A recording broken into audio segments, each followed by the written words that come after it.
4장 1절부터 8절 말씀입니다. 오늘 말씀은 창세기 4장 1절부터 8절입니다.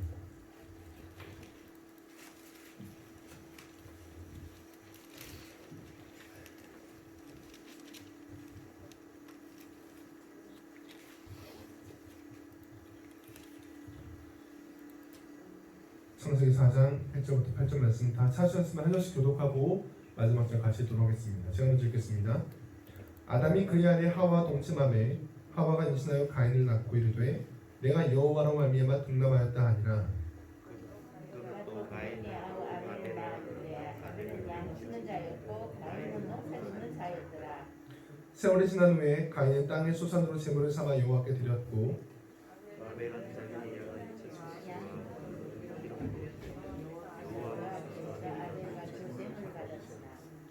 가인과 그의 제물을 받지 아니하신지라. 가인이 몹시 분하여 안색이 변하니 여호와께서 가인에게 이르시되 내가 분하여 함은 어찌 되니 안색이 변하면 어찌 되느냐. 내가 선을 행하면 어찌 낯을 들지 못하겠느냐. 선을 행하지 아니하면 죄가 운에 엎드려 있느니라. 죄가 너를 원하나 너는 죄를 다스릴지니라. 그의 아우 아벨에게 말하고 그들이 들에 있을 때에 가인이 그의 아우 아벨을 쳐 죽이니라. 아멘. 하나님 말씀이었습니다. 오늘 말씀을 통해서 또 함께 은혜받는 시간이 되었으면 좋겠습니다. 성경을 읽다 보면은 참 많은 질문들이 생깁니다. 요즘에 특히 2020년 들어서 우리 아이들과 함께 말씀 읽자, 말씀 읽기 운동을 하고 있는 가운데 있습니다. 그러다 보니까 참 많은 아이들이 말씀 읽기 시작했고 그 말씀 읽으면서 참 많은 질문들이 들어왔습니다. 외계인 질문도 있었고, 이사야, 창세기, 신약성경의 여러 서신서들, 또 예수님에 대해서 여러 가지 많은 질문들을 저에게 했었습니다. 참 감사했던 것은 아이들이 성경을 읽고 있다는 것이었습니다. 어떤 질문이든지 성경을 읽고 있기 때문에 나온 질문들은 참 감사했었습니다. 우리가 과거 우리가 말씀을 보고 말씀을 믿을 때 일단 덮어놓고 믿어야 된다는 말들이 많이 있었습니다. 일단 믿는 거야, 일단 믿으면 되는 거야 라는 말들을 많이 듣고 자랐었습니다. 제가 어렸을 때 그 학교에서 초등학교 5학년으로 기억합니다. 5학년 때 어떤 종교를 배웠냐면은 학교에서 조로아스터교라는 종교를 배우고 오게 되었습니다. 교과서에 나왔던 것 같아요. 교과서에서 조로아스터교를 배우고 나서 집에 와서 보니까 이 조로아스터교가 우리 기독교가 생기기 이전에 이미 있었던 종교였는데 부활신앙이 있었고 이미 굉장히 기독교랑 비슷한 신앙들이 많이 있었던 겁니다. 그래서 어떤 사람들이 이제 그거 설명해 줄 때 선생님이었던 것 같아요. 선생님들 설명했을 때 아마 여기서 기독교가 파생되었을 수도 있다 라는 그런 말을 해주셨습니다. 그러니까 저는 당연히 의문이 생기는 거죠. 나는 어렸을 때부터 예수를 믿는 사람으로서 교회를 다녔었는데 초등학교 5학년이 되고 나니까 이것이 가짜일 수도 있다고 하니까 의문이 생기게 되는 거죠. 그런데 그 의문을 풀어줄 사람이 아무도 없었습니다. 책을 볼 수도 없었고 인터넷이 있었던 것도 아니고 어떻게 찾을 수가 없던 상황이었던 것이죠. 하지만 요즘 들어서 참 감사한 것은 찾을 수 있는 부분이 굉장히 많아졌습니다. 말씀에 대해 부족하거나 어렵거나 궁금한 적이 있으면 어디든지 물어볼 수 있는 시대가 되었습니다. 하지만 여기서도 굉장히 조심해야 될 부분이 있는 것 같습니다. 무엇이냐면은 바로 너무도 많은 관점들이 있다는 것이죠. 한 가지 말씀을 볼 때도 참 많은 관점들이 있습니다. 어떤 입장에서, 어떤 주의에서, 어떤 교단에서, 어떤 세계에 나온 해석인가에 따라서 굉장히 많은 관점들이 존재하고 그 모든 해석들이 조금씩 비슷하지만 다름을 나타내고 있다는 것입니다. 그러다 보니까 무엇을 따라야 되느냐라는 질문도 많이 생기게 되는 것이죠. 일단 성경을 보는 전체적인 관점은 우리의 이 역사는 성경은 단 한 가지로 바라봅니다. 바로 죄로 인한 역사라는 겁니다. 성경은 처음 창세기 3장에서 죄를 지은 이후부터 예언기시록 마지막까지 죄가 들어오게 되어서 인류 역사의 시작이 되고 이 마지막을 죄를 모든 것으로 심판하는 것으로 끝나게 됩니다. 모든 역사는 죄에서 시작해서 죄로 끝나게 되는 것이죠. 하나님은 그 모든 것을 다스리시며 지금도 운행하고 계신다는 것이 바로 우리가 봐야 되는 관점입니다. 그렇다면은 이 죄라는 것이 무엇이냐고 했을 때 우리는 바로 내가 주인이 되는 것, 내가 그 하나님과 같이 되는 것이 바로 죄라는 겁니다. 내가 하나님과 같이 되어서 내가 하나님의 자리에 서서 내가 모든 것을 판단하고 내가 모든 것을 결정하고 나를 위해서 살아가는 그 삶을 사는 것, 바로 그것이 죄라는 것입니다. 그리고 우리 모두는 바로 지금도 그 삶을 살고 있는 것이죠. 그러다 보니까 우리는 성경을 읽을 때도 참 실수하는 것이 있습니다. 바로 나를 중심으로 성경을 바라보게 된다는 겁니다. 성경을 통해서 어떻게 복을 내가 받을 수 있을까? 어떻게 내가 잘 될 수 있을까? 어떻게 내가 행해야 하는가?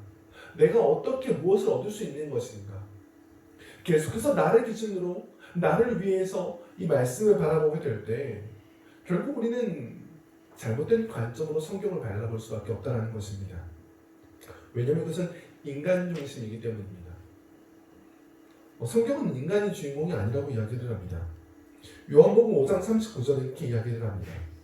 너희가 성경에서 영생을 얻는 줄 생각하고 성경을 연구하거니와 이 성경이 곧 내게 대하여 증언하는 것이니라. 성경은 오직 예수 그리스도에 대한 이야기입니다. 처음부터 끝까지 모든 것이 예수 그리스도에 대한 이야기라고 성경은 이야기를 하고 있습니다. 그렇다면은 이 하나님과 예수님과 성령 삼위일체 하나님에 대한 이야기가 이 모든 성경의 주인공이고 주인공이신 그 예수 그리스도에 대한 이야기인데 우리는 그렇다면은 무엇을 보아야 하고 무엇을 중심으로 이 성경을 해석해야 되는가라고 했을 때 요한복음에서는 동일하게 이렇게 이야기합니다. 요한복음 6장 28절 29절인데요. 제가 읽어드리겠습니다. 그들이 묻되 우리가 어떻게 하여야 하나님의 일을 하오리이까? 예수께서 대답하여 이르시되 하나님께서 보내신 일을 믿는 것이 하나님의 일이니라 하시니. 성경은 하나님께서 보내신 일을 믿는 것이 하나님의 일이라고 이야기를 하고 있습니다. 바로 우리의 일은 하나님께서 보내신 예수 그리스도를 믿는 그 믿음 안에 거하는 것이 우리의 일이라는 겁니다. 우리가 어떤 일을 잘하고 어떤 일을 위대한 일을 이루는 것이 아니라 그저 하나님이 보내신 예수 그리스도를 믿는 일이 바로 그것이 우리가 해야 되는 하나님의 일이라는 것이죠. 우리는 바로 오늘도 하나님의 아들 예수 그리스도를 알아가는 그 길에 있는 겁니다. 오늘 우리는 성경 속에서 그 예수 그리스도를 만나가는 겁니다. 오늘 우리 모든 삶 속에서 우리는 하나님의 아들 예수 그리스도를 믿는 그 삶을 살아내는 것이 바로 하나님의 일이라는 겁니다. 그럴 때 우리는 진정 하나님을 알고 나를 알 수 있다는 것이죠. 그래서 성경은 하나님으로 시작해서 하나님으로 끝나게 되는 겁니다. 우리는 그 안에서 조연인 것이죠. 오직 하나님, 예수님 성령님이 주연인 겁니다. 우리는 그럼 이 안에서 우리의 모습을 찾아가야 됩니다. 바로 말씀 속에서 하나님을 알아갈 때 우리는 우리 모습을 알아갈 수 있습니다. 제가 어렸을 때 참 좋아했던 장난감이 있습니다. 바로 레고인데요. 레고를 살 때는 바깥에 있는 그 겉 모습만 보고 사게 됩니다. 조각이 하나도 맞춰져 있지 않은 블록을 그저 바깥에 있는 그림 하나 보고 와 너무 멋있다, 너무 갖고 싶다는 생각에 삽니다. 굉장히 많은 수의 블록이 들어있죠. 제 능력으로는 이것을 맞출 수가 없습니다. 그런데 할 수 있는 방법이 있습니다. 무엇이든 바로 설명서죠. 설명서를 보고 하나하나 맞춰가다 보면은 어느새 제가 보고 싶었던 그 모습이 드러나게 되는 것을 바라봅니다. 바로 그것이 성경이 하는 이야기입니다. 우리는 성경을 통해서 우리의 원래 모습을 찾아갈 수 있다는 것이죠. 하지만 성경을 모르는 사람들은 어떻습니까? 자기가 생각하는 모습, 자기가 생각하는 비전, 자기가 생각하는 이상향을 향해서 모두가 다 달려가고 있습니다. 모두가 자기를 중심으로 모두가 달려가고 있습니다. 모두가 달려가고 있는데 그 끝에 있는 것은 무엇입니까? 그 끝에 우리 영광을 바라보고 그 끝에 우리는 구원을 바라볼 수 있습니까? 그렇지 않죠. 성경은 단 한마디로 정리합니다. 죄의 삭은 사망이요. 우리는 죄로 인해서 결국 그 끝에는 사망밖에 만날 것이 없다는 겁니다. 아무리 많은 돈을 벌어도 끝에는 사망입니다. 아무리 명예롭게 살아도 끝에는 사망입니다. 우리가 이 땅에서 아무리 많은 것을 이루어도 끝에는 사망입니다. 모두가 각자가 자신의 목표로 살아가지만 결국에는 사망이라는 것으로 끝나게 된다는 것이죠. 이것이 우리의 인생입니다. 우리는 그렇다면 이제 성경을 다시 보아야 됩니다. 바로 하나님을 중심으로 보는 것이죠. 하나님을 중심으로 성경을 볼 때 우리는 새로운 모습을 볼 수 있게 되는 것입니다. 성경 인물들을 다시 보면은 성경 인물들은 어떤 대단한 인물들이 아닙니다. 사실은 뭔가 대단한 일을 이루고 스스로 구원을 이루어서 그 성경에 기록되는 것이 아니라 하나님께서 우리를 위해서 준비해 주신 샘플이라는 것이죠. 그들 또한 우려하던 삶을 살았고 그들도 이 땅에서 무엇을 어떻게 살아야 될지 몰랐으나 하나님이라는 그 설계도를 통해서 그들은 바로 자신의 모습을 찾아갈 수 있었고 결국은 찾아내어서 끝까지 갈 수 있었다는 것입니다. 하나님은 그들을 통해서 우리에게 말씀하십니다. 하나님이 어떤 분인지를 알고 하나님께서 어떤 은혜를 주시는지를 알고 하나님께서 어떤 계획을 주시는지를 알고 너희도 똑같이 그것을 보아라. 바로 그것이 우리에게 성경 속에 있는 인물들을 주신 분인 것이죠. 오늘 말씀도 그렇습니다. 창세기 4장은 창세기 3장에 죄가 들어오자마자 이제 죄로 인해서 쫓겨나게 됩니다. 다시 말하면 사망이 된 것이죠. 우리는 그 선악과를 먹으면 정령 죽으리라고 말씀하셨는데 그 죽음이라는 것은 진짜로 이 목숨이 육신의 죽음이 아니라 바로 하나님과의 단절을 의미했었습니다. 하나님과의 모든 것이 단절되는 것이 바로 죽음이었죠. 그들은 그래서 이 에덴 동산에 쫓겨나고 맙니다. 그리고 나서 처음으로 자녀를 낳게 됐는데 그것이 바로 가인이었고 아벨이었습니다. 하나님께서 놀랍게도 이것이 끝이 아니라 하나님은 여전히 계속해서 그들에게 은혜를 주셨습니다. 오늘은 바로 그 관점 속에서 하나님께서 가인과 아벨, 특별히 아벨의 제사를 받아주신 이유가 무엇인가를 좀 함께 살펴보았으면 좋겠습니다. 오늘 1절, 2절에 이렇게 이야기를 합니다. 아담이 그의 아내 하와와 동침하매 하와가 임신하여 가인을 낳고 이르되 내가 여호와로 말미암아 등남하였다 하니라. 그가 또 가인야후 아벨을 낳았는데 아벨은 양치는 자였고 가인은 농사하는 자였더라. 오늘 말씀의 주인공은 하나님이십니다. 언제나 성경의 주인공은 하나님이시죠. 그 가인과 아벨은 지금 하나님을 드러내는 도구로 사용되고 있는 겁니다. 우리가 너무도 잘 아는 이 아담과 하와가 자녀를 낳게 되었습니다. 첫 번째 자녀 그리고 두 번째 자녀를 낳게 됐는데 이 가인과 아벨을 낳기 바로 이전의 모습을 보면은 그들은 이 에덴에서 쫓겨난 모습을 보여주게 됩니다. 그런데 그냥 쫓겨난 것이 아니라 그들은 구원에 대한 소망을 갖고 쫓겨나게 됩니다. 즉 하나님과의 모든 것이 단절된 것처럼 보이나 하지만 하나님은 그들에게 여전히 은혜를 베푸셨던 것이죠. 그것이 창세기 3장 15절입니다. 내가 너로 여자와 원수가 되게 하고 내 후손도 여자의 후손과 원수가 되게 하리니 여자의 후손은 내 머리를 상하게 할 것이요 너는 그의 발꿈치를 상하게 할 것이니라 하시고 이 사탄에 의해서 아담과 하와는 범죄하게 되었고 거룩하신 하나님은 더 이상 이 죄인들과 함께 하실 수가 없었습니다. 그래서 아담과 하와는 이 에덴에서 쫓겨나게 되는 것이죠. 그때 하나님은 이 아담과 하와를 저주하는 것이 아니라 사탄을 저주하게 됩니다. 그리고 사탄은 이 여자의 후손에 의해서 멸망당할 것이다.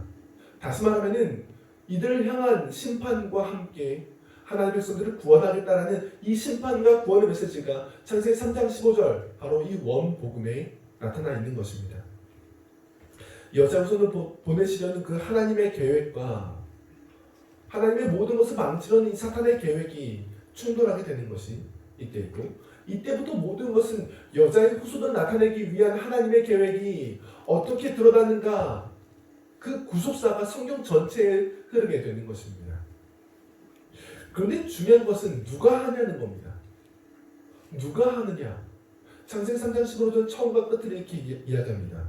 내가 하리니 내가 하시고 하나님께서 하신다는 것입니다. 절대로 우리가 구원을 이루는 것이 아닙니다. 우리는 이룰 힘도 능력도 없습니다.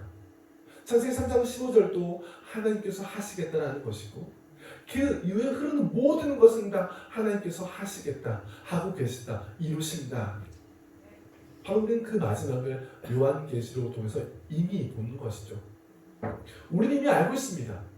이 창세기 3장 15절에 시작된 이것이 어떻게 마칠지를 알고 있습니다. 예수께 초림하신 것도 알고 재림하셔서 모든 것을 이루실 것도 알고 있습니다. 우리는 이 확신 속에서 살아가는 사람이라는 것이죠. 우리는 이 안에서 자유할 수 있습니다. 오늘도 우리가 코로나가 두렵지 않은 이유는 하나님께서 시작하셨고 끝내시는 것을 알고 있기 때문입니다. 오늘 이 여자의 후손 가인과 아벨, 이 아담과 하와, 우리는 이들의 관계성을 통해서 어떤 일이 벌어지고 있는지를 좀 생각해 보았으면 좋겠습니다. 아담은 예수님을 보지는 못했지만 한 가지는 알고 있었습니다. 바로 하나님께서 여자의 후손을 주실 것이다 라는 것을 알았던 것이죠. 그래서 그 여자의 후손을 통해서 구원하실 것이다 라는 것을 이 아담과 하와는 알았습니다. 즉 오실 그리스도를 이미 예견하고 있는 것이죠. 우리는 그것을 이 아담이 자기의 아내를 부르는 것을 통해서 볼 수 있습니다. 창세기 3장 20절에 이렇게 이야기를 합니다. 아담이 그의 아내 이름을 하와라 불렀으니 그는 모든 산자의 어머니가 됨이더라. 아담은 분명히 그 아내를 하나님께서 내게 주셔서 나와 함께 있게 하신 그 여자라고 불렀었습니다. 하지만 이 복음을 듣고 난 뒤에는 바로 산자의 어머니라고 부르게 됩니다. 바로 복음을 이해했던 것이죠. 모든 죽은 자의 어머니가 될 이 하와를 보고 모든 산자의 어머니라고 부르게 되는 겁니다. 이것은 바로 복음을 이해한 이 아담의 모든 관점이 변화되는 것이죠. 바로 그래서 복음인 것입니다. 하나님께서 죄가 들어오자마자 바로 이 은혜를 허락하셨고 아담과 하와는 처음으로 그 은혜를 이해한 사람들이었습니다. 그러면서 그들이 바로 이제 가인과 아벨을 낳게 되는 겁니다. 그렇다면은 이 가인과 아벨에게 이 아담과 하와는 이 복음에 대해서 다시 말하면 창조와 또 그 안에서의 있었던 그 죄에 대한 사건과 또 그 죄에 대한 사건이 마지막에 어떻게 이루어질 것임을 이야기를 했을까 안 했을까 해서 당연히 이야기했을 것입니다. 우리는 이미 알고 있습니다. 왜냐하면 그가 제사를 드리는 것을 통해 알 수 있습니다. 그들은 하나님을 알았고 하나님이 어떤 분인지를 알았고 그분에게 제사를 드려야 되는 것도 알았습니다. 하나님에 대한 이해가 이미 있었던 것이죠. 아마 아담도 하와도 계속해서 제사를 드렸을 것이고 그것이 그 자녀들에게까지 연결되었던 것 같습니다. 이 아담과 하와가 자녀를 낳았을 때 그 여자의 후손에 대한 기대가 있었습니다. 그래서 그 아들을 낳고 이름을 지었는데 가인이라고 짓습니다. 성경은 특히 그 아이의 이름을 보여주죠. 그 뜻은 바로 획득했다라는 것이죠.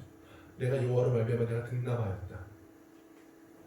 아마 이 가인을 보면서 여자의 후손이지 않을까라는 생각도 했던 것 같습니다. 그리고 큰 기대를 했던 것 같습니다. 그리고 나서 이제 또 한 명의 자녀를 낳게 됩니다. 바로 아벨이죠. 이 아벨의 이름은 하찮다라는 뜻입니다. 영어로는 그냥 nothing입니다. 아무것도 아닌 자. 이런 상황 속에서 아마 가인을 통해서 하나님께서 여자의 후손, 즉 구원하실 것이다 라는 것을 기대했던 것 같고 아벨은 아마 조금 부족했던 것 같습니다. 어쨌든 이 아담과 하와는 그 자녀들에게 이 원복음에 대한 이야기를 해주었을 것이고 그들은 그렇게 자라나기 시작했습니다. 그리고 나서 이제 3절부터 시작하면은 3절, 4절, 5절은 이제 드디어 제사를 그들이 드리게 됩니다. 세월이 지난 후에 가인이 땅의 소산으로 제물을 삼아 여호와께 드렸고 아벨은 자기도 양의 첫 새끼와 그 기름으로 드렸더니 여호와께서 아벨과 그의 제물은 받으셨으나 가인과 그의 제물은 받지 아니하신지라. 가인이 몹시 분하여 안색이 변하니 세월이 지난 후에라고 이야기를 합니다. 얼마나 세월이 지난지는 모르겠지만 어쨌든 이제 따로 제사를 지내는 사람이 된 것 같습니다. 가인도 성장하였고 아벨도 성장하여서 그들이 각각 따로 이제 제사를 드릴 수 있는 때가 된 것이죠. 이들은 이제 각각 자기의 소산으로 제사를 드리게 됩니다. 그런데 문제가 생겼습니다. 바로 하나님께서는 가인의 제사는 받지 않으시고 오직 아벨의 제사에만 응답하시는 것이죠. 여기서 우리는 이제 질문을 갖게 됩니다. 왜 하나님께서 왜 아벨의 제사만 받으시는 것인가? 여기에 대한 참 많은 해석들과 참 많은 이야기들이 있었습니다. 첫째로는 제사는 원래 피해 제사를 드려야 되기 때문이다라는 말이죠. 그런데 피해 제사를 드리는 것은 이제 출애굽 때 와서야지 생기는 법입니다. 아직 제사법이 정해지지 않았던 때입니다. 그리고 실제로 출애굽 때 제사를 할 때도 가난하고 부족한 사람들은 곡식으로 드릴 수 있었습니다. 다시 말하면 지금 재물의 어떠함 때문에 응답하고 안 하시고는 아니라는 것이죠.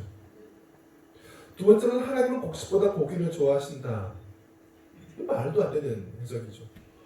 하나님께서 우리처럼 육신이 있으신 분이 아니신데 그 어떤 곡식의 값어치를 보시는 분은 아닙니다. 셋째, 아벨이 더 좋은 것으로 드렸다. 당시 문화는 육식을 하지 않는 문화였습니다. 육식을 하는 것은 이제 노아 방주 이후에 먹을 것이 없을 때부터 시작된 문화죠. 그렇다면 이 당시 주식은 곡식으로 먹고 살았을 겁니다. 다시 말하면 아마 가인의 것이 어떻게 보면 더 값어치가 있는 것이죠. 그렇다면 도대체 우리는 이 아벨의 제사 받으신 이유는 무엇인가? 라는 것을 추적해 보아야 된다는 겁니다. 말씀을 다시 보면 알 수 있는 것은 이것은 재물의 문제가 아닙니다. 재물의 문제가 아니라 다른 곳에 문제가 있었던 것이죠. 성경은 이렇게 이야기를 합니다. 가인과 그의 재물은 받지 아니하신지라 아벨과 그의 재물은 받으셨으나. 다시 말하면 재물이 아니라 그가 드린 사람이 중요했던 것입니다. 하나님은 재물 따로 사람 따로가 아니라 가인과 그의 제사 그리고 아벨과 그의 제사를 동일시하였던 것입니다. 다시 말하면 하나님은 지금 가인의 재물을 받지 않으시는 것이 아니라 가인을 받지 않으시는 것이고 아벨의 재물을 받으시는 것이 아니라 아벨을 받으시는 것이죠.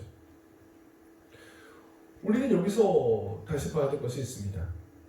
우리의 위치가 어디냐라는 것입니다. 우리 죄인의 위치가 어디냐라는 것입니다. 로마서 3장 23절에 이렇게 이야기를 합니다. 모든 사람이 죄를 범하였음에 하나님의 영광에 이르지 못하더니. 이게 우리의 위치입니다. 우리는 죄를 범했기 때문에 하나님의 영광에 이를 수가 없는 사람입니다. 우리 스스로 어떻게도 하나님께 나아갈 수가 없는 사람입니다. 그것은 가인과 아벨도 마찬가지였습니다. 우리가 다르지 않은 사람이기 때문이죠. 이 모든 사람은 이 아담과 하와 이후 모든 사람을 이야기하고 있습니다. 그렇다면 우리는 하나님께 나아갈 수가 없었습니다. 당연히 가인과 아벨도 나아갈 수가 없었습니다. 그런데 오늘 이 아벨의 제사를 받아주실 때 이 아벨의 제사를 받아주신 이유가 무엇이냐는 겁니다. 그는 분명히 스스로 하나님께 나아갈 수가 없었는데 지금 문제는 그 받아주시는 분께서 아벨의 제사는 받아주셨다는 겁니다. 아벨의 제사를 받으시지 않아도 되는 분이 그것을 받아주셨다는 것이죠. 하나님 중심으로 봐야 되는 겁니다. 가인이 어떻고 아벨이 어떻고가 아니라 하나님께서 왜 아벨의 제사만 받아주셨느냐라는 겁니다. 이것이 우리가 가장 중요한 이야기인 것이죠. 왜냐하면 처음부터 끝까지 죄 때문에 일어난 일들입니다.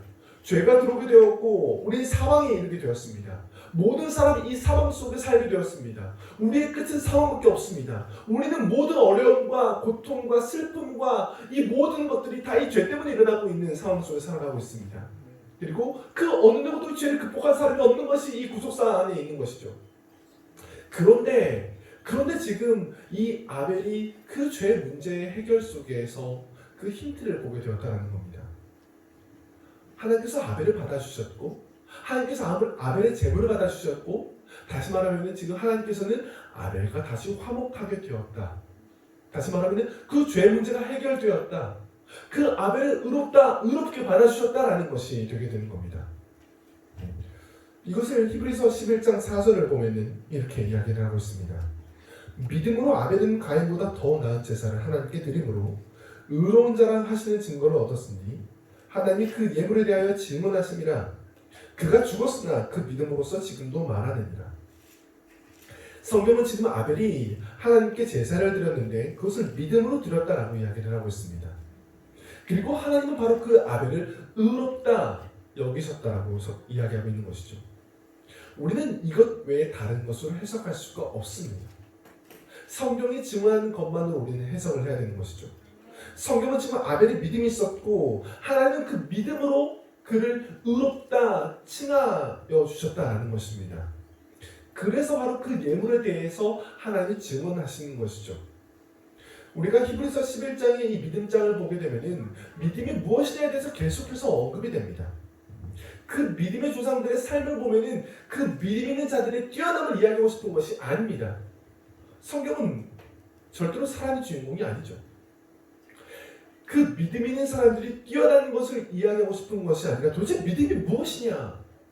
하나님께서 믿음을 누구에게 왜 주셨느냐? 하나님께서 주신 믿음이라는 것이 무엇이냐라는 것을 말하고 싶다는 겁니다. 하나님께서 주신 믿음은 하나님께서 지금 하나님의 사람을 부르시고 이끄시고 인도하셔서 주시는 그 구원의 증거가 바로 믿음입니다.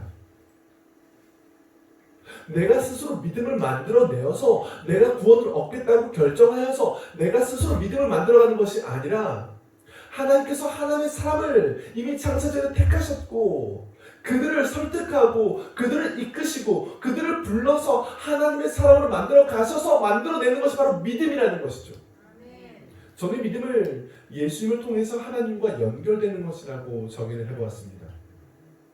우리는 오직 예수 그리스도를 통해서만 그 하나님을 믿는 믿음이 생긴다라는 것이죠. 왜냐하면 예수 그리스도 외에 그 어떤 것도 길도 진리도 생명도 될 수 없기 때문입니다.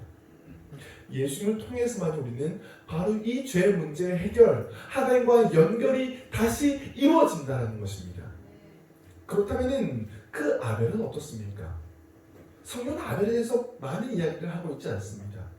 그저 이 믿음에 대해서 이야기를 하고 있습니다. 다시 말하면 아벨에게서 조건을 찾는 것이 아니라 하나님께 조건을 찾아야 되는 것이죠. 하나님께서 아벨에게 믿음을 주셨다는 것이 다릅니다. 하나님께서 믿음을 주셔서 그 아벨은 그 제사를 드릴 때 그 믿음으로 말미암아 의롭다 여김을 받았다는 것이 하나님께서 우리에게 주시는 말입니다. 아벨은 어떠함이 아니라 바로 하나님이 어떠합니다. 하나님께서 은혜를 주셨다. 하나님께서 믿음을 주셔서 바로 그것을 의로 여겼다라는 것이 성경이 이야기하고 있는 것이죠. 바로 아담과 하와가 믿었던 그 원복음을 이 아벨은 믿었다라는 겁니다. 여자의 후손으로 오실 그 예수 그리스도에 대한 그 말씀을 이 아벨은 그것을 믿음으로 말미암아 바로 의롭다 칭함을 받게 되는 것이죠. 이것 외에 다른 것이 있을 수 없습니다. 오직 믿음으로만 우리는 구원을 얻기 때문입니다. 그것은 구약이라고 다르지 않다는 것이죠. 오늘 참 재밌는 것은 이 아벨의 제물을 조금 바라보면 재밌을 것 같습니다. 여기서 너무도 신기하게도 아벨은 양의 첫 새끼로 제물을 드리게 됩니다. 이 양의 첫 새끼를 믿음으로 드렸을 때 하나님은 이 아벨의 제물을 받아주셨다는 것이죠. 그런데 참 재밌는 건 성경 전체에 이 어린 양에 대한 이야기가 참 많이 나옵니다. 아브라함이 이삭을 바칠 때도 이 어린 양이 나오게 되고 이스라엘의 출애굽할 때 다시 유월절 어린 양이 나오게 되고 예수님을 향한 그 요한의 외침도 이 어린 양이라고 이야기를 하고 있습니다. 하나님은 바로 이 아벨이 드린 이 어린 양의 첫 새끼를 바로 예수 그리스도 그 어린 양과 동일시 하셨다는 것입니다. 요한복음 1장 29절에 이렇게 이야기를 합니다. 이튿날 요한이 예수께서 자기에게 나오심을 보고 이르되 보라 세상 죄를 지고 가는 하나님의 어린 양이로다. 바로 이 어린 양을 믿었다는 겁니다. 어린 양의 희생, 바로 예수 그리스도의 그 죽으심을 이 아벨은 자신의 그 양의 첫 새끼를 드림으로써 증명했다는 것입니다. 그것은 믿음을 나타냈다는 것이죠. 이것 외에 다른 것으로 의롭다함을 얻을 수가 없습니다. 갈라디아서 2장 21절은 이렇게 이야기를 합니다. 내가 하나님의 은혜를 패하지 아니하노니 만일 의롭게 되는 것이 율법으로 말미암으면 그리스도께서 헛되이 죽으셨느니라. 아멘입니까? 바로 우리가 의롭게 되는 것은 바로 그리스도의 죽으심밖에 없다는 겁니다. 오직 예수 그리스도의 죽으심과 그 부활하심만이 우리에게 모든 것이라는 겁니다. 바로 그것을 믿음으로 우리는 의롭다 칭함받게 되는 것이죠. 다른 방법은 없습니다. 아벨도 마찬가지였습니다. 그가 어떤 훌륭함과 뛰어남이 있었던 것이 아니라 그는 원복음을 믿었고 그는 양의 첫 새끼를 드림으로써 앞으로 있을 그 예수 그리스도의 그 죽으심을 예표했다라는 것이죠. 하나님께서 그렇게 받아주신 것이었다라는 겁니다. 우리는 구약과 신약을 다르게 보는 경향이 있습니다. 구약은 율법을 잘 지킴으로 구원을 얻고 신약은 예수 그리스도의 죽으심과 부활의 믿음으로 구원을 얻는다라고 여기기도 합니다. 하지만 성경은 그렇게 이야기하고 있지 않습니다. 성경은 오직 하나님의 은혜의 선포로 말미암아 구원을 얻는 것이고 그저 하나님께서 우리를 의롭다 칭해주는 것, 바로 예수 그리스도의 죽으심과 부활하심을 믿음으로 말미암아 의롭다 칭함받는 것만이 우리의 구원이라고 성경은 이야기를 하고 있습니다. 구약의 모든 사람들, 특별히 오늘 첫 제사를 드렸던 이 아벨부터 시작하여서 마지막까지 모든 것은 예수 그리스도의 죽으심과 부활, 바로 오실 예수 그리스도와 오신 예수 그리스도를 믿는 믿음 안에서 우리는 구원을 얻는다라는 겁니다. 이것이 우리가 믿고 있는 것이죠. 이것이 바로 성경 전체로 있는 하나님의 놀라운 은혜에 대한 이야기입니다. 우리를 근거하지 않고 오직 하나님을 근거로 하여서 하나님의 아들 예수 그리스도를 믿는 그 믿음을 바라보시는 것, 이것이 바로 우리에게 주신 놀라운 은혜이고 하나님께서 하시는, 칭도하고 계시는, 그리고 마지막까지 끝내실 바로 하나님의 놀라운 구원의 구속사라는 것입니다. 오늘 말씀을 계속해서 살펴보면서 참 재미있는 해석을 한 게 좀 보게 되었습니다. 무엇이냐면 바로 세월이 흐른 후에라는 이 부분을 보고 한 해석이었습니다. 세월이 지난 후에 가인은 땅의 소산으로 제물을 삼아 여호와께 드렸고 라고 할 때 이 세월이 지난 후에를 이렇게 해석을 했습니다. 여기가 이제 세월이 지나다라는 부분을 히브리어로 캐츠라고 하는데 이 뜻은 끝, 마지막, 종말이라는 뜻입니다. 이것을 어근은 카차츠라는 것인데 찍어버리다, 파괴하다, 잘리다라는 뜻을 갖고 있습니다. 이것을 해석하신 박사님께서 이 단어를 쓴 하나님의 의도가 무엇인가 라고 했을 때 이 세월이 지난 후에는 단순한 시간 흐름이 아니라 하나님의 의도가 있다라고 이야기하시더라고요. 가인과 아벨의 제사를 통해 하나님께서 원하시는 바가 있는데 그들은 지금 마지막 종말 때에 바로 마지막 제사를 의미한다라는 겁니다. 종말과 그 마지막의 그 제사를 통해서 하나님께서 이제 판단하신다라는 것이죠. 그래서 이 마지막 제사를 상징하는 것은 이 가인과 아벨에게 마지막 제사를 드려라. 너희가 지금까지 계속해서 제사를 드려왔는데 마지막 제사를 드려라. 그리고 내가 올바른 제사를 드린 사람에게 드린 사람 받을 것이고 그렇지 않은 사람은 끊어내겠다. 심판하겠다. 이것을 나타낸다고 설명을 해주시더라고요. 전 이것을 보면서 참 지금 우리의 때를 이미 하나님은 이때 예비해 두셨구나라는 말이 좀 생각났습니다. 지금 우리 또한 마찬가지라는 것이죠. 우리도 매일매일 예배를 드리고 있습니다. 그런데 결국에는 마지막 예배가 있을 겁니다. 마지막이 종말의 때 마지막 예배를 우리는 드리게 될 것입니다.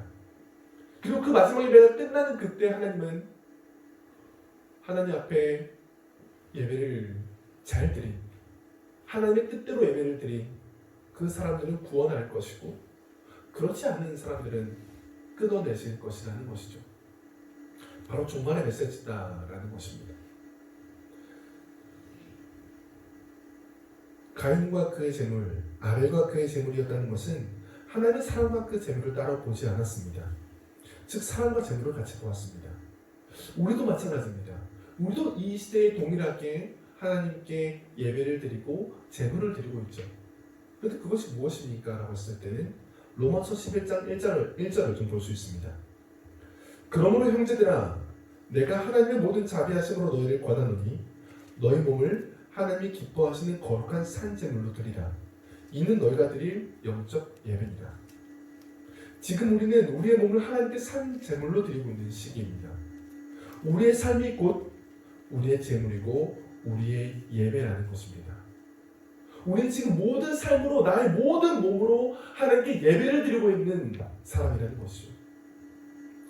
그런데 우리는 계속해서 이 예배를 너무너무도 착각해서 일주일 168시간 중에서 1시간 또는 3시간 또는 6시간 정도만 하나님께 예배하는 자리에서 예배를 드리고 나머지는 하나님 없이 그냥 살다가 하나님께 대한 예배를 드렸다라고 이야기를 한다는 겁니다. 그렇다면 그것은 하나님께서 받아주시겠느냐라는 겁니다. 나의 모든 삶이 일주일간에 1시간 제외하고 모든 167시간이 하나님 없이 살다가 그저 1시간 나의 모든 것을 다해서 예배를 잘 드렸다고 해서 그것이 정말 하나님께 예배를 드리고 있는 삶이냐는 겁니다. 그렇지 않다라는 겁니다. 만약에 그것을 하나님은 그 예배도 받아주십니다. 168 그 중에 1시간만 예배를 잘 드려도 하나님 여러분 사랑하셔서 용서하시고 예배를 받아주실 것입니다 라고 한다면 그것은 거짓말이라는 겁니다. 그것은 면죄부를 판매하는 것과 다르지 않다는 것이죠. 면죄부가 무엇입니까? 내 마음대로 살다가 하나님께서 그냥 이 면죄부를 샀다는 이유만으로 모든 것이 용서되었다라는 것을 말하죠. 카톨릭이 했던 것입니다. 그런데 하나님은 이전이나 오늘이나 동일하신 분이십니다. 가인의 제사를 받지 않으시고 아벨의 제사를 받으시는 하나님이 지금은 변하셔서 그래도 더 많은 가인 같은 많은 사람들이지만 나는 그래도 그 제사도 받아주시겠다라고 하지 않으신다는 겁니다. 하나님은 지금도 동일하신 분이라는 것이죠. 아벨의 제사를 받고 가인의 제사를 받지 않으신 하나님은 지금도 동일하시게 아벨의 제사를 찾고 계시고 그 아벨의 제사를 받아주신다는 겁니다. 우리가 일주일간 믿음으로 살다가 그리고 믿음으로 이 자리에 나왔을 때 그 제사를 그 예배를 받아주시는 것이지 그저 믿음에 상관없이 살다가 그저 눈도장을 찍기 위해서 그저 어떤 바쁜 마음으로 와서 그저 잠깐 있다 가는 그것이 우리의 예배가 아니라는 겁니다. 하나님은 그렇게 경홀히 여김받을 분이 아니라는 것이죠. 예배란 하나님이 내 인생의 중심에 있다는 겁니다. 하나님 정말 내 삶의 주인이라는 것이죠. 죄라는 것이 내가 하나님의 자리에 서서 내가 왕이 되어서 내 뜻대로 내가 주인 되는 삶이라면은 예배자라는 것은 내가 더 이상 주인이 아니라 하나님이 주인이시고 하나님이 왕이시고 하나님의 뜻대로 하나님의 소원대로 하나님의 명령대로 가는 것이 바로 예배의 삶이라는 겁니다. 우리는 우리의 모든 삶을 통해서 예배하는 삶을 사는 것이고 그 예배자로서 이곳에서 함께 그 예배자들이 모여서 주를 예배하는 겁니다. 이것이 무엇을 더 중요하게 여기냐 했을 때 우리는 삶의 예배가 더 중요할 수 있다는 겁니다. 우리들의 삶의 예배가 곧 우리의 예배이기 때문인 것이죠. 예배 형식보다 중요한 것은 바로 믿음의 삶입니다. 사무엘상 15장 15절로 보면 이렇게 이야기를 합니다. 사울이 이르되 그것은 우리가 아말렉 사람에게서 끌어온 것인데 백성이 당신이 하나님 여호와께 제사하려 하여 양들과 소들 중에서 가장 좋은 것을 남김이요 그 외의 것은 우리가 진멸하였다 하는지라. 하나님께서 이 아말렉과 전쟁을 할 때 이 아말렉을 진멸하라고 하십니다. 그런데 사울이 진멸하지 않고 그 중에 괜찮은 것들을 남겨놓게 됩니다. 뭐 하려고 남겨놓았습니까? 하나님께 제사하기 위해서 남겨놓았습니다. 하나님께 예배드리기 위해서 좋은 것을 남겨놓았다는 것이죠. 이것을 보고 사무엘이 이렇게 이야기를 합니다. 사무엘이 이르되 여호와께서 번제와 다른 제사를 그의 목소리를 청종하는 것을 좋아하신 같이 좋아하시겠나이까? 순종이 제사보다 낫고 듣는 것이 순양의 기름보다 나으니. 하나님께서 제사, 이 예배의 형식을 좋아하신다는 것이 아닙니다. 하나님은 바로 우리의 삶의 예배를 좋아하신다는 것이죠. 우리가 하나님의 뜻대로 살아가는 그 삶을 좋아하신다는 겁니다. 우리가 계속해서 착각하게 되면은 우리는 헛된 것을 붙잡게 됩니다. 지금도 각 나라마다, 각 교단마다, 각 교회마다 모든 예배의 형식과 예배 모양이 다릅니다. 그런데 사람이 중요하게 되면 예배 형식이 중요하게 됩니다. 어떤 사람에게 맞춰야 될까? 어떤 사람을 위해서 예배를 드려야 될까? 계속해서 사람이 중요하게 되면 예배 형식이 중요하게 되는 것이죠. 하지만 하나님이 중요하게 되면은 예배 형식보다 중요한 하나님의 그 마음이 더 중요하게 되는 겁니다. 무엇이 진정한 예배인가 했을 때 큰 교회, 좋은 음악, 좋은 설교자, 이것이 예배를 하나님께서 받으시고 안 받으시고로 결정하지 않는다는 겁니다. 진짜 결정되는 것은 바로 하나님께서 받으시는 그 예배가 가장 좋은 예배라는 겁니다. 절대로 겉모습에 있지 않습니다. 하나님께서 받으신 예배는 절대로 겉모습에 있지 않습니다. 바로 믿음으로 드린 예배, 그 예배 안에만 하나님께서 받으신다는 것이죠. 예수님께서는 도대체 무엇을 예배라고 하십니까? 마태복음 5장 23절 24절을 보면 이렇게 이야기를 합니다. 그러므로 예물을 제단에 드리려다가 거기서 내 형제에게 원망 들을 만한 일이 있는 것이 생각나거든 예물을 제단 앞에 두고 먼저 가서 형제와 화목하고 그 후에 와서 예물을 드리라. 형식적인 예배가 중요한가 아니면 이웃과의 관계 회복이 중요한가라고 했을 때는 결국 이웃과의 관계가 중요한 것이죠. 하나님께는 재물이 중요한 것이 아니라 바로 삶 속에서의 그 관계가 더 중요하다는 것입니다. 우리가 드리는 이 예물 가운데 하나님이 계시는가 안 계시는가, 하나님의 나라가 도대체 어디에 있는가, 우리는 도대체 어떤 예배를 드려야 하는가. 예배는 여기서 저기서 어떤 예배 이런 예배가 있는 것이 아니라 오직 그리스도 안에 있다는 것입니다. 예배는 오직 그리스도, 오직 예수 그리스도의 그 죽으심과 부활함, 바로 그 안에 거하여 오직 하나님을 왕으로 모시고 매일매일 모든 삶 속에서 하나님의 주인된, 하나님의 주인을 모신 그 삶, 하나님을 왕으로 모셔서 순종하는 그 삶, 바로 그 삶 속에 진짜 예배가 있다는 것입니다. 오직 예수 그리스도 안에만 있는 것이죠. 하나님 바로 그 예배를 받으신다는 것입니다. 오늘 우리의 모든 중심 전체가 예수 그리스도 안에 있으면 좋겠습니다. 정말 우리의 모든 삶이 예수 그리스도 안에 있으면 좋겠습니다. 바로 그것만이 우리의 모든 것이고 그것만이 하나님의 소리를 의롭다 여겨주시는 한 가지 예배이기 때문입니다. 예수님은 많은 부자들의 많은 헌금보다 과부의 두렙돈을 더 귀하게 여기고 있었습니다. 예수님은 말씀을 잘 따르던 그 바리새인들의 기도보다 자신이 죄인인 줄 아는 세리의 기도를 더 기뻐하셨습니다.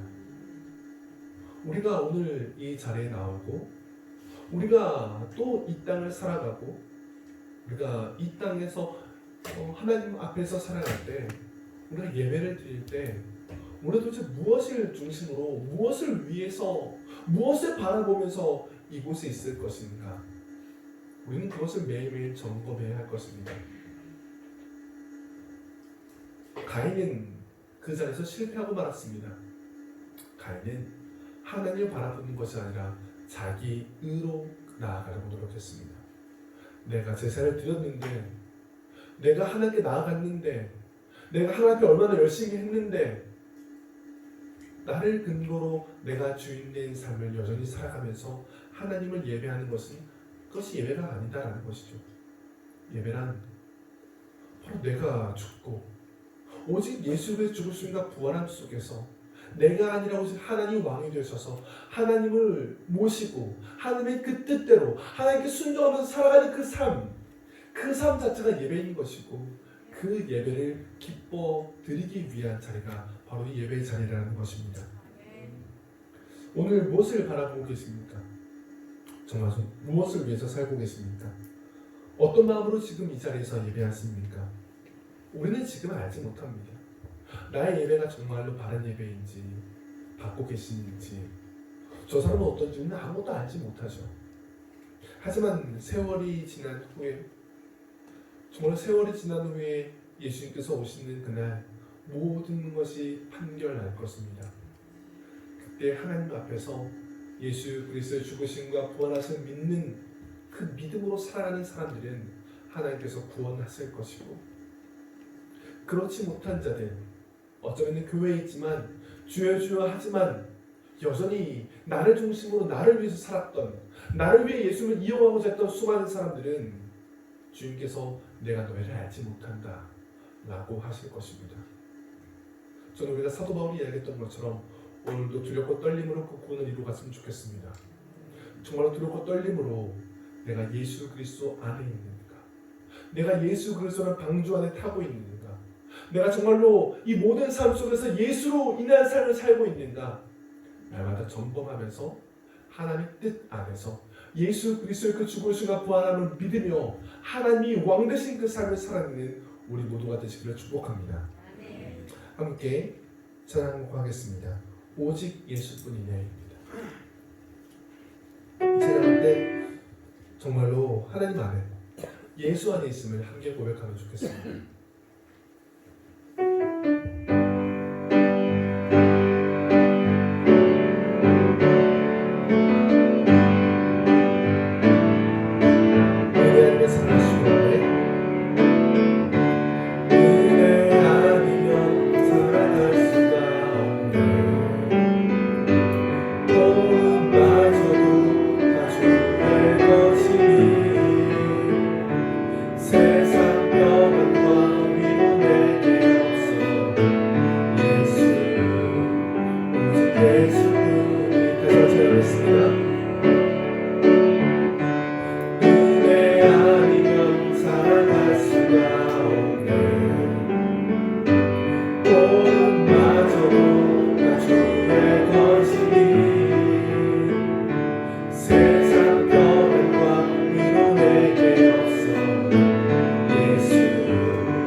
먼저는 나라 민족을 지기도 했으면 좋겠습니다.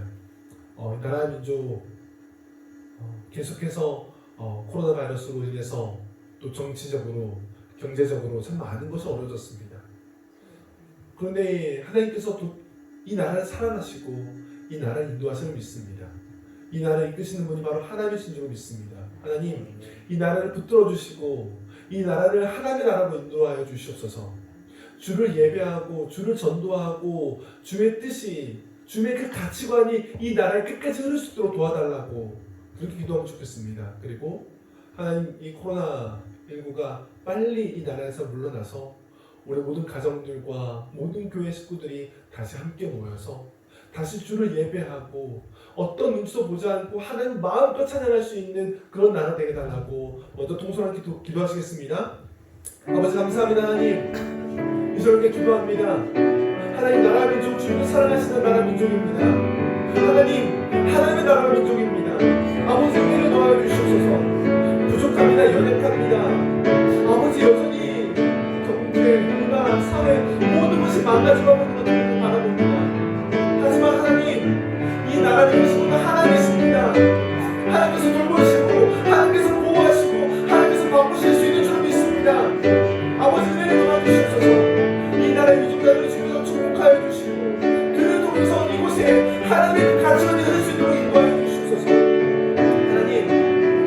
바이러스 속에서 많은 사람들이 고통을 겪고 있습니다. 아버지 경제적으로, 정치적으로, 문화적으로 많은 것이 너무 힘듦을 겪고 있습니다. 하나님, 하나님께서는 모든 악한 것도 선으로 바꾸실 수 있는 하나님이신 줄 믿습니다. 아버지, 지금 모든 사건들과 모든 사례들이 아버지께서 정리해 주셔서 오히려 이 모든 상황을 통해서 하나님의 나라가 더욱더 견고하게 주의 말씀을 서게 하시고 주의 교회들이 바로 서게 하시며 하나님의 가치관이 바로 서게 되어서 하나님 정말로 주의 앞에 바르게 쓰임받을 수 있는 하나님의 나라 되게 하여 주시옵소서. 연약합니다. 부족합니다. 아버지 그렇지만 우리가 구원받을 수 있는 것은 우리의 능력과 힘이 아니라 하나님의 힘과 능력이었습니다. 아버지 나라에 주께서 은혜를 부어주셔서 아버지를 믿는 수많은 사람들이 나타나게 하시고 이 나라 민족 가운데 정말 주께서 힘을 주셔서 주를 전도하고 정말 주를 예배하고 주를 찬양하기 부족한 영혼들을 나라되게 하여 주시옵소서. 하나님 우리가 할 수 없습니다. 하나님께서 은혜를 부어주셔서 정말로 그 믿음과 그 말씀 안에서 우리가 바로 서게 하여 주시옵소서. 우리 계속해서 기도했으면 좋겠습니다. 우리 교회를 위해서 기도했으면 좋겠습니다. 이 나라에 수많은 교회들이 있습니다. 이 나라에 수많은 교회들이 기도하고 있습니다. 만나지 못하고 예배하지 못해서 답답한 수많은 사람들이 있습니다. 하나님 이 교회가 이 어려움을 통해서 오히려 더 예배에 대한 회복을 나게 해주시옵소서. 수많은 예배가 일어나게 해주시고 수많은 하나님의 사람들이 이 교회에서 주를 예배하게 하시며 아버지 헛된 예배가 아니라 아들의 예배처럼 주께서 받아주신 그 예배가 아버지 안에 이 교회 가운데 드러나며 불처럼 활활 타오르다라고 함께 통수로 기도하겠습니다. 아버지를 도와주시옵소서. 아버지 하나님 쪽 가운데 하나님의 교회들이 있습니다. 예배하지 못하고 아버지 이 교회 나오지 못해서 많은 영혼들이 피폐해져가고 너무너무도 하나님을 사랑하는 그 사모하는 사람들이 어떻게 할지 모르고 있습니다. 하나님 나를 좀 주님께서 인도하여 주시옵소서. 이 교회들의 복을 허락하여 주시옵소서. 아버지를 예배할 수 있도록 도와주시옵소서. 아버지 우리 생활을 통해서 예배를 사모하는 수많은 사람들이 드러나게 하시고 아버지 우리 삶 속에서 모든 삶 속에서 아들의 제사와 같이 아버지 예수님께서 예배하게 하여 주시옵소서. 부족합니다. 연약합니다. 주여 은혜를 주시옵소서. 모든 교회들이 은혜를 주시옵소서. 주 앞에 예배하는 교회들이 하시고 아버지께서 받아주시는 그 예배를 주시는 교회들로 바로 서게 하여 주시옵소서. 하나님 우리 교회들의 훌륭함이 아니라 아버지의 위대하신 그 힘과 능력으로 말미암아 이 교회들을 변화시켜 주시옵소서. 주의 뜻대로 서게 하여 주시옵소서. 주의 나라를 사랑하여 주시옵소서. 주여 마지막 때에 부으시는 약속하신 그 성령을 이 나라 민족의 교회 가운데 부어주셔서 하나님 우리로 주의 뜻에 맞게 사용될 수 있도록 주여 은혜를 도와주시옵소서. 우리 마지막으로 우리 가정과 또 예일교회를 믿으면서 기도했으면 좋겠습니다. 하나님께서 이 예일교회에 부어주신 은혜가 있습니다. 지금도 예배할 수 있는 은혜를 주셨습니다. 우리가 정말 하나님 우리 교회가 마지막 때에 쓰임받는 교회 되게 해주시고 하나님의 사람들이 아들의 제사를 드리는 수많은 사람들이 곳에 와서 주를 정말로 진심으로 진정으로 삶으로 예배하는 수많은 사람들이 이 예일교회에서 태동되게 해주시옵소서. 마지막 때에 주님께서 군사처럼 사용하셔서 아버지 정말로 이 시대에 복음을 선포할 수 있는 교회 되게 해주시옵소서. 하나님 많은 가정들을 보내주셨습니다. 가정 하나하나 가운데 하나님께서 복의 복을 더하셔서 오직 예수가 중심된 수많은 가정들이 드러나게 하시고 화목하게 하시고 화평케 해주시고 회복되게 하셔서 하나님 이 많은 가정들이 이 마지막 때에 주님께 부름받는 가정들 되게 하려고 함께 통성으로 기도하시겠습니다. 아버지 은혜를 주시옵소서. 이 예일교회라는 주의 은혜를 도와주시옵소서. 주의 백성들이 예일교회 가운데 드러나게 해주시옵소서. 정말 주를 사랑하는 사람들에게 오게 해주시옵소서. 아버지 예일교회 마지막 때에 주의 복음을 선포하는 교회 되게 해주시옵소서. 하나님 아버지 저 아무도가 춤추지 아니하고 오직 주님 앞에서 아버지 지혜롭게 열처녀 가운데 다섯 사람처럼 아버지 성경을 말하며 준비되는 교회 되게 해주시옵소서. 하나님 아버지 우리가 쏟사오니 주여 주의 힘을 주시고 주의 능력을 더하셔서 우리로 주 앞에 바로 서는 예일교회 되게 하시고 수많은 이 예일교회 가정들 되게 해주시옵소서. 아버지 각 가정마다 주의 은혜를 부어주신답니다. 각 가정들에게 하나님 은혜를 베푸사 가정들을 정말 주의 은혜로 다스릴 수 있는 힘을 주시고 각 가정의 그 아내들에게 복음을 베풀면서 함께 살아가며 함께 하나님의 그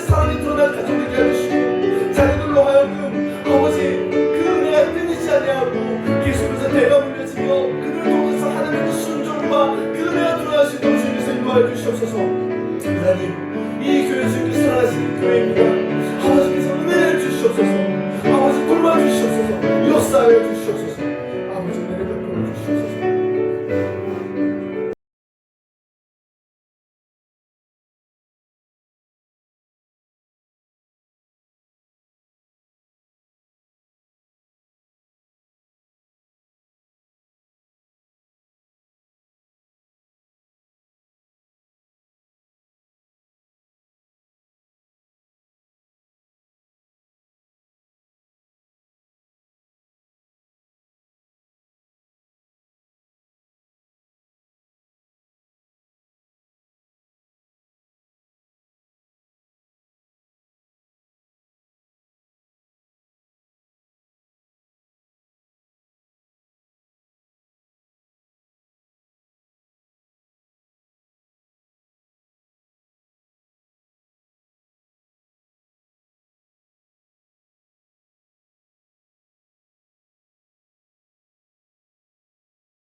이제는 우리 주 예수 그리스도의 은혜와 하나님 아버지의 사랑과 성령의 교통하심이 하나님께서 태초전에 택하셔서 하나님을 예배하는 백성 삼아주신 하나님의 사람들 머리 위에 영원히 함께 있을지어다. 아멘.